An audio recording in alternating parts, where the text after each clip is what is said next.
Please, pendant que vous priez, ne rendez pas ça trop compliqué et théologique, comme je viens d'expliquer.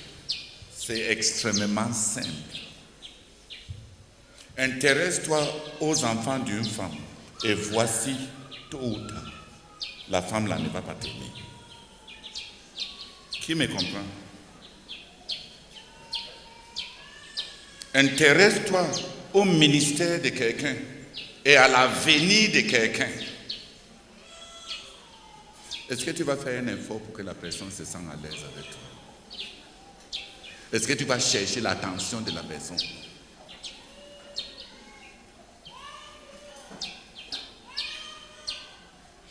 Non, je voulais que ça soit très simple.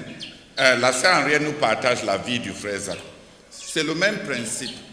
Son père a fait de lui son ami. Pourquoi?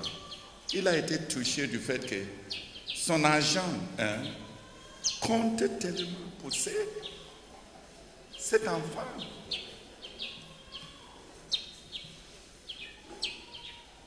Quand tu trouves, tu découvres. Comme je suis en position de leadership, je sais qu'il y a beaucoup de gens qui sont autour de moi. Donc ma tête doit être claire. Il y a des gens qui sont autour de moi parce que je dois les rendre ministère. Et je n'ai pas de problème à cela. Mais je ne dois pas confondre les gens à qui je rends ministère comme étant les gens qui m'aiment. Parce qu'il peut être là.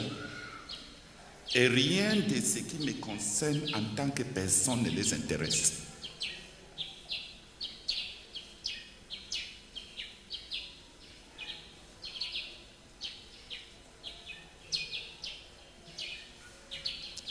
J'ai fait certaines expériences. À un certain moment, en tant que dirigeant, je peux considérer que telle personne est tellement proche de moi. Et parfois même, j'ai demandé à certaines personnes de m'aider à acheter certaines choses quand on construisait. Et dès que ça devient ma chose personnelle, ça ne marche pas. Ça capote. C'est moi qui ai fait l'erreur de penser qu'un bon couvrier, c'est un amoureux. Ce n'est pas pour rien que tes choses ne marchent pas entre les mains des gens. On peut avoir besoin de toi comme dirigeant, mais ça ne veut pas dire que c'est toi qui les intéresse.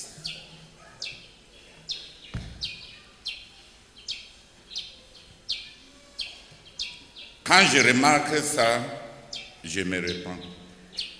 Quand je confie quelque chose qui me tient à cœur à quelqu'un, et c'est ça se limite là. Ça ne décolle pas. Je ne blâme pas la personne. Je ne gronde pas la personne. Sur quelle base? Je suis qui? Mais au moins, mes conclusions extérieures peuvent penser que telle personne m'est proche. Mais quand il a l'occasion de toucher ce qui concerne ma personne ou en tant qu'être humain, sans ministère et sans leadership, de telles choses ne décollent pas entre les mains des personnes. C'est moi qui dois me repentir d'avoir fait une mauvaise lecture des gens. De ne m'être pas resté là où Dieu voulait que je reste. Ça ne me frustre pas, ça ne m'énerve pas, ça me corrige. Je reviens à traiter avec de telles personnes sur ce qu'on a en commun. Le but, notre ministère, et peut-être les choses qu'on a en commun. Qui me comprend? Ne rendons pas ça quelque chose de métaphysique. Parce que c'est, même dans les mariages, une femme te dit, elle est frustrée parce qu'elle a fait ses cheveux et son mari n'a pas remarqué. Est-ce que c'est parce que les femmes veulent être flattées? Non. C'est juste constater que tu ne l'intéresses pas. Qu'elle ne t'intéresse pas. Et il se peut qu'elle faisait même ça pour être agréable. Et tu n'as même pas remarqué. Donc elle sait qu'elle est invisible devant toi. Mon problème, c'est que quand tu réalises ça comme ça, au lieu d'aller trouver ta consolation devant le Seigneur, tu commences à crier sur un homme pour qui tu ne représentes rien.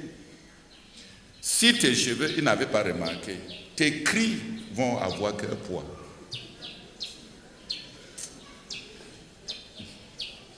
Mais comme la folie a beaucoup de manifestations,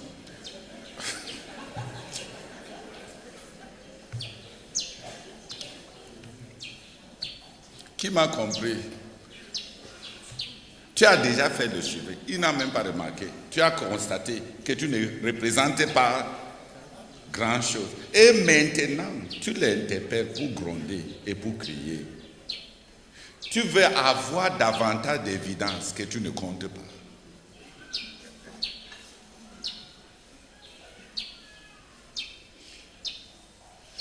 La connaissance devait nous rendre humbles. On devait apprendre à vivre avec les gens et à ne pas être présomptueux.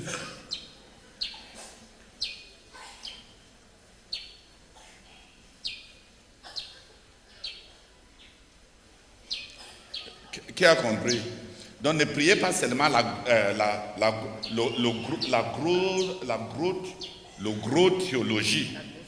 grosse théologie que je viens d'expliquer sur Dieu le Père, Dieu le Fils, Dieu le Saint-Esprit.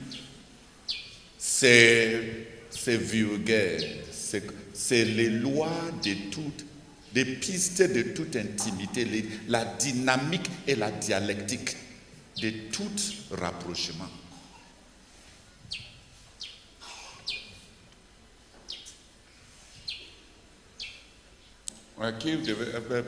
Donc, priez simplement.